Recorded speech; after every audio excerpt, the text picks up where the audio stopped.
got to the free throw line 21 times in a win over the Celtics last night, but you're going to want to hear what Marcus Smart had to say about that after the game and Embiid's response. There's some good stuff in there. First, though, when the Cavaliers traded away Kyrie Irving a little more than 3 years ago, they did not exactly secure a bonanza in return.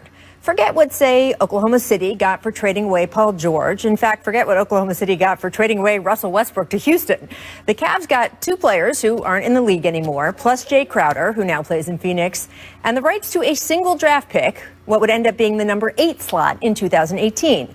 LeBron would later say the Kyrie trade also cost Cleveland, well, him. That as soon as that deal was made, it was, quote, the beginning of the end for everything. All of which is to say, that is a lot of pressure to put on the player who would become that number 8 pick, Colin Sexton. And for large stretches of the past couple seasons, Sexton has looked, well, much like you would expect. A promising kid who was allergic to passing on a rebuilding team with a revolving door of teammates and coaches. J.B. Bickerstaff is, in fact, Sexton's 4th coach in 3 seasons, which is crazy. And honestly, until last night, there were plenty of casual NBA fans who, if they knew Sexton existed at all, it was because of the nickname that's been given to the Cavs backcourt. Oh, yes, it's Zach Lowe's favorite NBA phrase right now, Sexland. Sexland. Boom. You know, Colin Sexton, teammate Darius Garland, Sexland. Get it? Zach does. Anyway, while the Cavs have already made remarkable strides under Bickerstaff, it certainly would have been understandable for anyone looking at last night's schedule to see Nets Cavs on the docket and think Cleveland was going to serve as little more than a speed bump for the 1,000 horsepower monster that is Brooklyn's new Big Three.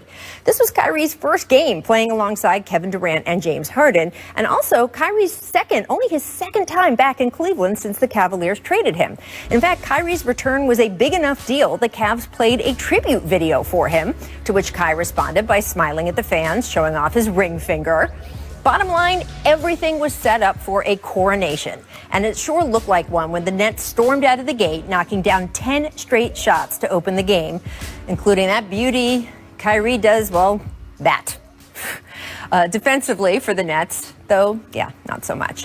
The Cavs had come into the game with the NBA's worst offensive rating, yet against Brooklyn, they shot 50% from 3, scored 64 points in the paint. They had 7 players in double figures as the game pushed into double overtime. And Sexton in particular was a monster, finishing with 42. There was a stretch of 1 minute and 30 seconds of game time in which he'd score 11 all on his own, taking and making 3 contested 3-pointers. Sexton would finish with 15 points in the second overtime, pushing the Cavs to the win and sending the Nets into some post-game introspection. We had breakdowns all over the place, so we got a lot of work to do. I think we know that. We know that, we have a very offensive team right now. So we have to find ways to defend, to get connected, to be on the same page, and that's going to take some time. It's learning from your mistakes, learning from the losses, and not making the same mistakes 2 times in a row. So, we got a long way to go, but I think we're in the right direction, and we got some film to watch. And defensively, we got to be a lot better. And offensively, I think we still had 135 points. So, just correct some things on our switching and our defensive principles. I do think the Nets can correct some things and figure it out, and this game can be a building block for them. But it was also a building block for Cleveland, who would welcome a return to even the bottom of the East playoff bracket after what's been happening there the past few seasons. And for Sexton, whose career started in the nearly impossible position of having to balance out a trade that sent out Kyrie Irving and chased away LeBron James, it was a chance to make more of his own mark, a lights-out performance on a national stage. And for one night, that was enough. So, Perk, we look at the Big Three for the Nets. I just talked about what happened with them defensively. Now, offensively, they combined for 96 points. Were you encouraged or discouraged from what you saw from the Nets' Big Three, Perk? Well, I was discouraged, Rachel. And look, you remember on social media when James Harden gave Lil Baby 100 honey buns? Well, guess what? Colin Sexton gave them 42 honey buns last night, and everybody else in the league been giving them honey buns. Listen, Offensively, they'll figure things out. Steve Nash and Mike D'Antoni, they're offensive-minded coaches. I get that. But defensively, they have zero excuses. This is not a young ball club. This is a veteran team. You got two champions on there, Kevin Durant and Kyrie Irving. So with that being said, these guys should know how to come together collectively and figure things out. It's all about effort. It's not about schemes. And last night, what I was watching was they was just saying, you know what? We're going to outscore you. That's how we're going to beat you. And Rachel, you and Zach both know that in order to win a championship, you have to be at the top of the charts on the defensive end. Even when the Golden State Warriors was making their runs, yes, they were great offensively, but guess what? They were top 5 in every defensive category in the NBA. Defense win championships, and that's what the Nets are trying to do, and right now they're not showcasing that. Well, the Nets learned an important lesson last night that the rest of the league should take note of.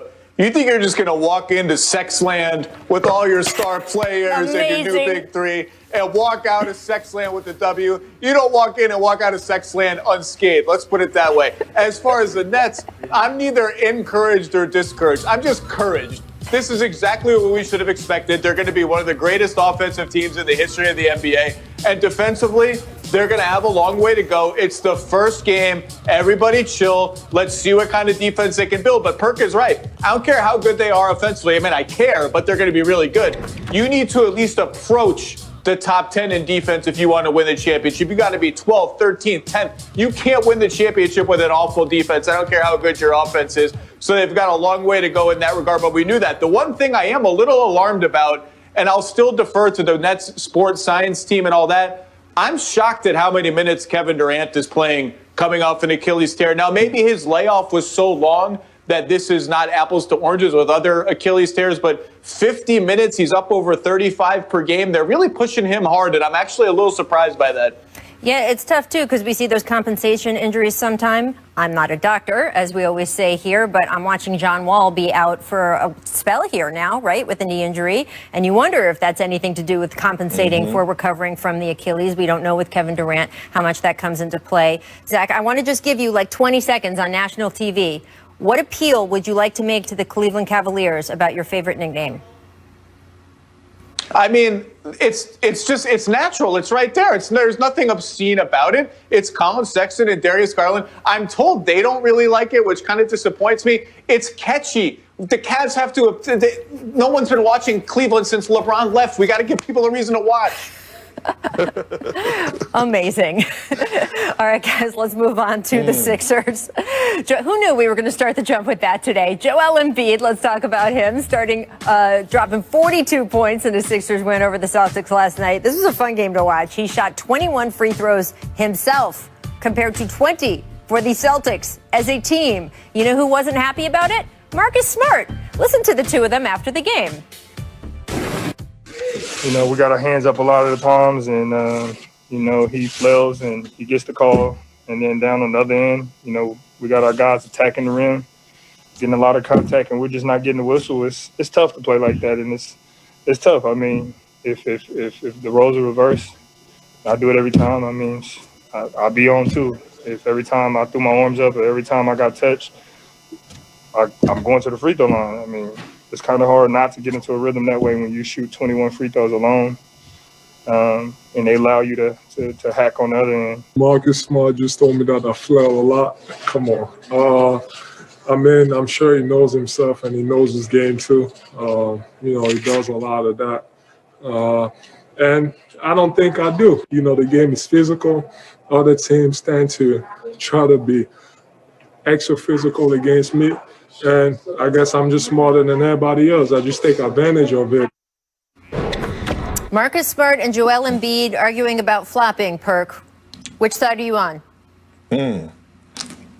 Look, first of all, Rachel, I love it. I love it. No more of this buddy ball. Listen, go at each other. I love the beef. I will be tuned in tomorrow to watch the 76ers versus the Celtics. That's number one. But I'm on Joel Embiid's side right now because he's been playing phenomenal. But the start of the game, he established himself in the paint. He established himself. He was dominant in the paint. And look, a lot of those